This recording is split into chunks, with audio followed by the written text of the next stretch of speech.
Hello everyone, welcome to Prasanna Bablu. పిల్లలు చాలా ఇష్టపడే మిక్స్డ్ ఫ్రూట్ సలాడ్ ఇంట్లోనే క్విక్గా ఎలా తయారు చేసుకోవాలో చూద్దాం.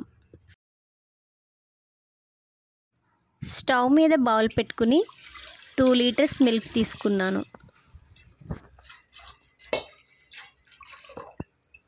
గరిటెతో తిప్పుకుంటూ పాలు మీగడ పట్టకుండా అడుగంటకుండా తిప్పుకుంటూ ఉండాలి. అడుగంటడం వల్ల టేస్ట్ బాగోదు. చిక్కగా వచ్చేంత వరకు పాలని మరిగించుకోవాలి. మరిగించుకున్న పాలలో నుంచి కొంచెం పాలు సపరేట్ బౌల్లోకి తీసుకుని చల్లార్చుకోవాలి. నేనైతే వెనిలా ఫ్లేవర్ తీసుకున్నాను. మీకు నచ్చిన ఫ్లేవర్ మీరు తీసుకోవచ్చు. 3 టేబుల్ స్పూన్ కస్టర్డ్ పౌడర్ని చల్లార్చిన పాలలో వేసి ఉండలు కట్టకుండా కలుపుకుని పక్కన పెట్టుకోవాలి. ఈ కన్సిస్టెన్సీ వచ్చేంత వరకు పాలని మరిగించుకుంటూ ఉండాలి. 1 కప్పు షుగర్ని యాడ్ చేసుకోవాలి, లేదా రుచికి తగినట్టు షుగర్ని యాడ్ చేసుకోండి. పంచదారని కరిగేంత వరకు మంటని లో ఫ్లేమ్లో పెట్టుకుని తిప్పుకుంటూ ఉండాలి.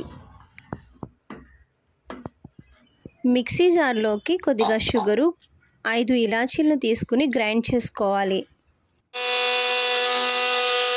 ఇలాచీ పౌడర్ వేసుకుని కలుపుకోవాలి.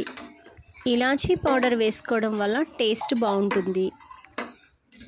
ముందుగా కలిపి పెట్టుకున్న కస్టర్డ్ పౌడర్ని కొద్దిగా యాడ్ చేసుకుంటూ గరిటెతో కలుపుకోవాలి. కస్టర్డ్ మిల్క్ని వేసుకునేటప్పుడు మంటని లో ఫ్లేమ్లో పెట్టుకుని వేసుకోవాలి, లేదంటే ఉండలు కట్టేస్తుంది. ఈ కస్టర్డ్ మిల్క్ వేసుకున్న తర్వాత 2 లేదా 3 నిమిషాలు మరిగించుకుంటే సరిపోతుంది. అంతకన్నా ఎక్కువసేపు మరిగించేస్తే ఇది చిక్కబడిపోతుంది. స్టవ్ ఆఫ్ చేసుకుని పక్కన పెట్టుకుని చల్లార్చుకోవాలి. చల్లారిన తర్వాత 1 గంట సేపు ఫ్రిడ్జ్లో పెట్టుకోవాలి.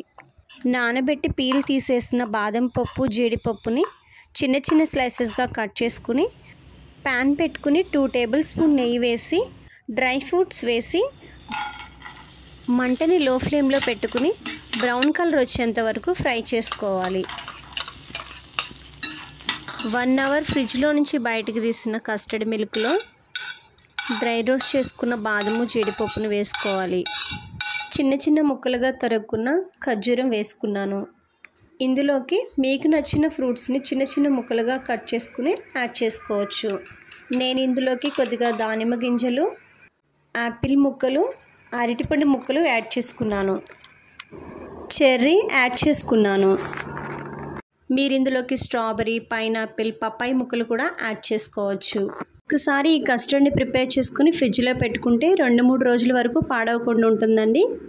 సడన్గా ఫ్రెండ్స్ కానీ రిలేటివ్స్ కానీ వచ్చినప్పుడు మనకి కావాల్సినంత కస్టర్డ్ మిల్క్ని తీసుకుని ఫ్రూట్స్ని యాడ్ చేసుకుని సర్వ్ చేసుకోవచ్చు.